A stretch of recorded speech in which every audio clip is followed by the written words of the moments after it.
What is up? I'm out on about a 12 to 16k run.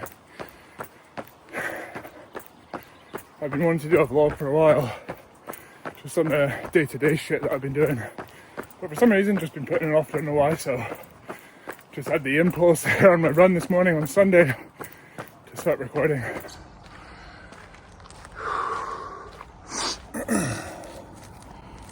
We are at a point right now with edge rowing where we've got 2 full-time coaches. I've been stepping away from the one-to-one coaching for over a year now. I pretty much don't do any of it, just do the group stuff, and we've been at capacity for a few months and everything's felt very stable. Starting to see some of the longer term goals come to fruition, and a lot of it, to be honest, is a case of just knowing and being very, very clear on what works really well for getting our athletes results and continuing to do them. And one thing I think I learned last year was I used to think that because of rowing and because of how focused I was for 10 years, you know, getting into the GB team and everything, and definitely getting to my full potential, I used to think that I was very good at just focusing and not getting distracted, and moving into setting up edge rowing and building a coaching business. I used to think that I had that mindset already, and what I definitely had at the start of the journey was I was constantly getting challenged. There was always new things to learn, new skills to learn, new ways to improve what we do for our athletes, and that was super exciting, and I loved that mental challenge of it. But when we got to a point, especially when we started to bring on coaches, that challenge changed, and for me there were elements of it where it was just doing this, what was best was just continuing to do the same strategy and the same approach, and that would continue to get athletes the results. And I started to get distracted by shiny object syndrome, they call it, and that went on for a while, and I noticed some things starting to be honest, some things starting to fade, and things not being as good as they could have been. And I really started to question myself and like where we're at and what we're doing. And I learned that actually shiny object syndrome, I was getting it and the problem was that I was always looking for new challenges. And the way I've really reframed it in the past 8 months has been, the challenge is not getting distracted, and the challenge is doing the stuff that works. And actually that was what I did well towards the end of my rowing career, and what made the biggest difference for me was knowing what works, knowing what worked for me, being good on what being clear on what works for me, and continuing to do that. And it's kind of the same thing that we do with the athletes, where we get clear on what is going to work for them. We have all the different things that we can do to get them faster, and then just focusing on them. And yeah, there's still some things I'm working on in terms of how we can get better at doing that and finding new ways. But a lot of it, 90% of it, is just continuing to run that. And it's exciting for the athletes, exciting for the coaches, but the harder thing for me is staying focused on that and not running away to a different challenge. So yeah, it's that's what 2025 is looking for. We're doing more training camps as well, and more meetups. And the bigger, longer term plan, which I'm super excited for, I can start to see coming together, is having bases and locations over the world where our athletes can go and train and meet up regularly. And one of the longer term visions, which we've talked with our coaching team, is just having bases and having support at all races. So as we grow and get bigger, we have more of the capacity to do that sort of stuff. So that's kind of what we're looking at right now. But again, you probably see me getting excited about that. I need to stay clear and focused on what we have been doing that's working, and continuing to do that. So yeah, personally I've been doing a lot better with staying consistent with exercise and health and sleep and everything like that. I've got currently got 2 sleep trackers, the Ultra Human Ring and the Whoop.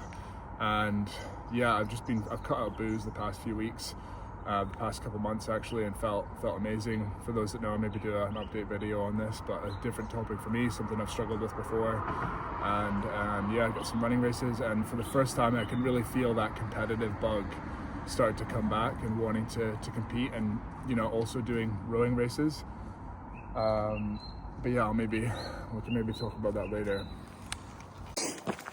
And before I was saying I wasn't quite up for rowing because I'd been burned, and it was a bit triggering for me going back to the sport. But shit.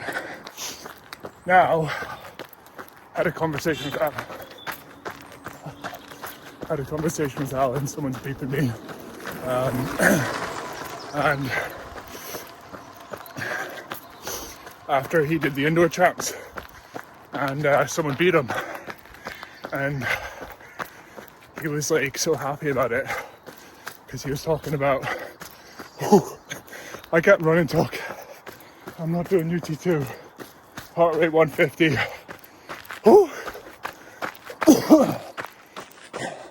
Fuck this, I'm stopping. And yeah, he talked about how it was a good thing and how it's going to help the sport grow, that amateurs can go out and race former Olympians. And when I saw that he got beaten by an amateur, and he got a bit of traction actually, which was cool, I couldn't help but think, fuck, if that was me and it was out there that, former GB rower gets beaten by somebody training a couple times, that it would take away an achievement from me and it would tarnish my results. And as much as I was internally motivated, I'm not gonna fucking lie to you, like I do like the status of having achieved that. It's good for my ego. But the way Alan was talking about it, I need to do a podcast with him on it, honestly really did help me change the way that I viewed it. And he talked about how so many former elite rowers and athletes that he knows don't compete purely for that reason of ruining their journey or whatever.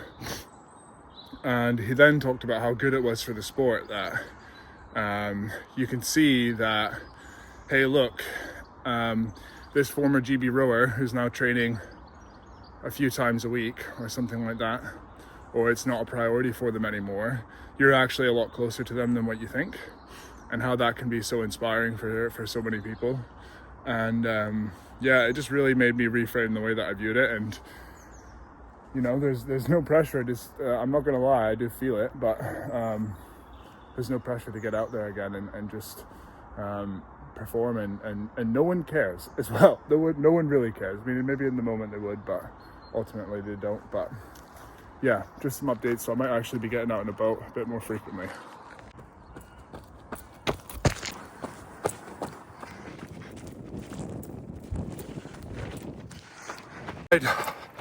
Is where I used to row. That's normally my run. Go from my flat down to the river, along the riverbank, and however long I go for. That doesn't make any sense. I go along the river for a bit and then cut back to my flat. Like the only flat route in Glasgow.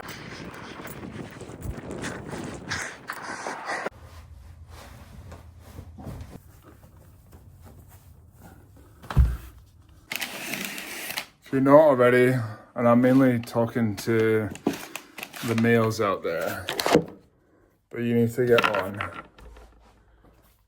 moisturizer. So good for your skin. The day, literally, I kid you not, I was 25, and the day I started moisturizing, I got ID'd at the shops for the first time. For the first time in like 3 years, someone asked to see proof that I was over the age of 18. The day I started moisturizing, albeit I then didn't get asked again for like another couple of years. But probably always lasted the way I like do this as well. Because I'm like really aggressive with how I apply my moisturizer. So my dad always said, apparently I'm just very aggressive with the way I move.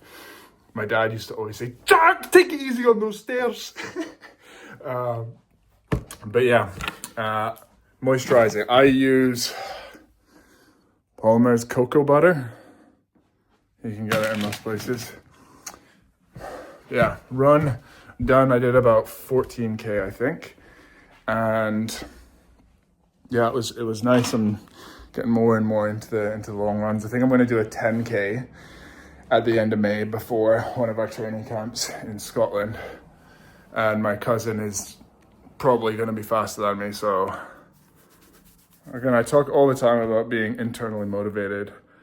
And yeah, I'm still very competitive. But yeah. What do we got here? Hey, what have you been up to? What have you been up to? What have you been up to?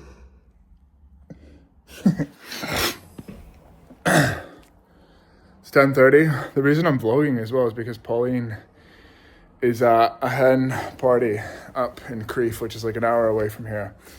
So I thought you guys can keep me company on Sunday. So she's on her way back. I'm suspecting she'll be pretty rough. From what I hear, they went pretty hard both nights. And yeah. But yeah, as I was saying on the run, I can't remember exactly what the hell I was talking about, but I want to document more my day-to-day stuff. Big catalyst actually was the Florida vlog. And it was so much fun, the training camp we just did, and the vibes were impeccable. And I've watched that vlog back a couple of times actually because it's just a really cool way to look back on what you've been doing and some of the memories as well. So I want to do more of that moving forward. What is it looking like moving forward? Where we've opened our books, we're going to shut them again on Friday, so we'll be looking at applications this week.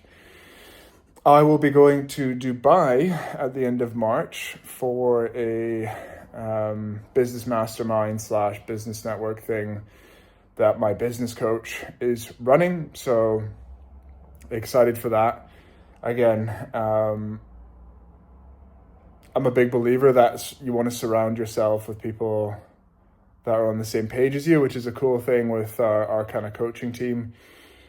I remember Sam Townsend, when I was getting into the GB team, saying, you're never in your life going to be around so many people that are so focused and so driven towards the same thing.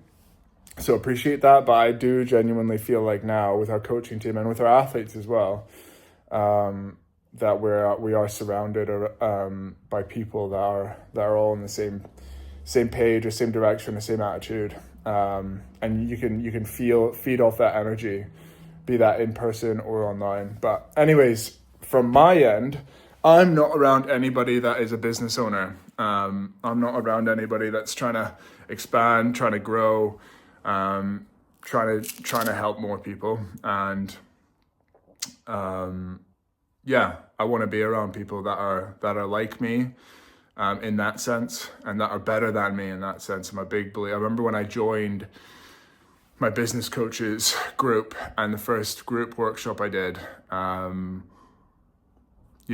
just hearing about some of the other people and what they were working on and the size of their business and how many people they were working with, it just really filled me with belief that we can do it as well.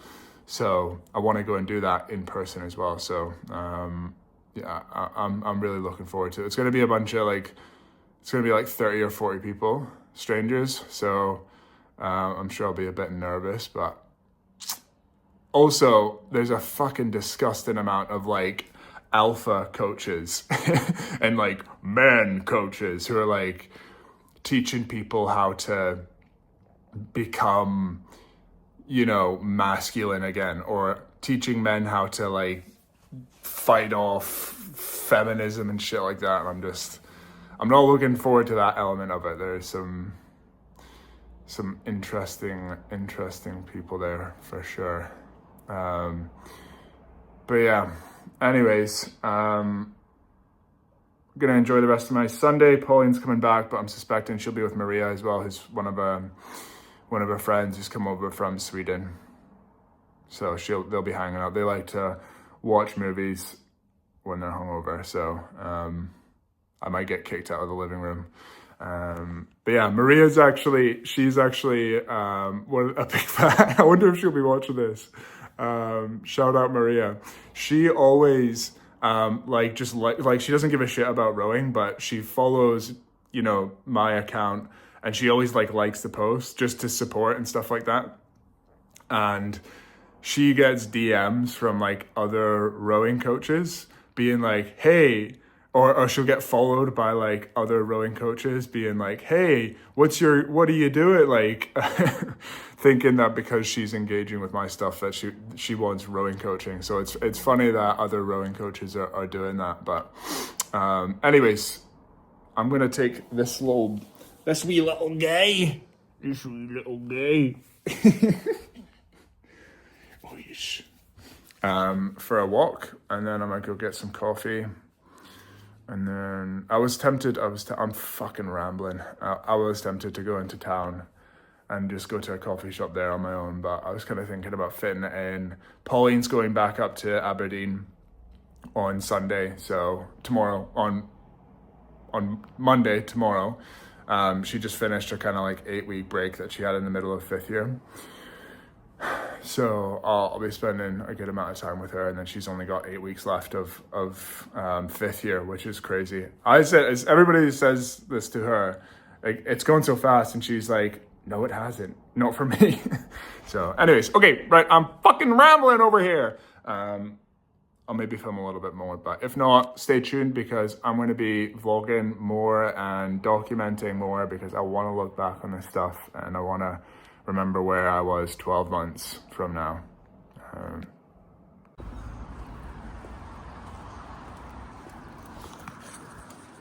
Sunday mornings are a terrible time to take Tokyo for a dog walk, because everybody goes for dog walks on Sunday mornings. And for those of you that don't know, Tokyo, he's a lovely, lovely dog, heart of gold.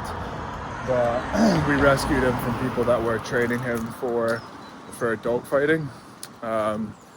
So he'd been with these people for about a year, so he basically got raised to like hate and be scared of other dogs. So yeah, he's got a muzzle, and he's not an XL bully, like he literally needs a muzzle. Like, oh, look at this. That was Pauline said she'd be 25 minutes, and it only took her 10 minutes, so that was them just back from the Hendo. Yeah. You interrupted me, I lost my train of thought.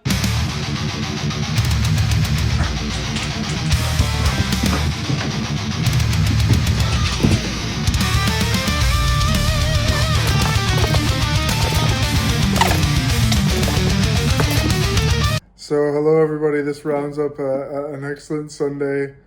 This is how it usually goes when we're back in the routine. I've been wearing a hat all day, so that's what this is. And we say nurse when something's wrong, because that's what you say when you're in the hospital. No, you say nurse because nurses help people, and that person needs help. Oh, right. That's where it comes from. It comes from RuPaul's Drag Race, and Willem said it once, and it was like, nurses help people. And There if you you shout go. nurse at someone, it's because I was they like, need help. Nurse! Nurse. So yeah, that's why we say that. Pauline's going up to Aberdeen. Boo. 8 more weeks. Yeah. And then yeah, I'll round it up there. So you know what to do, or do you wanna tell them what to do? No. Smash the like button.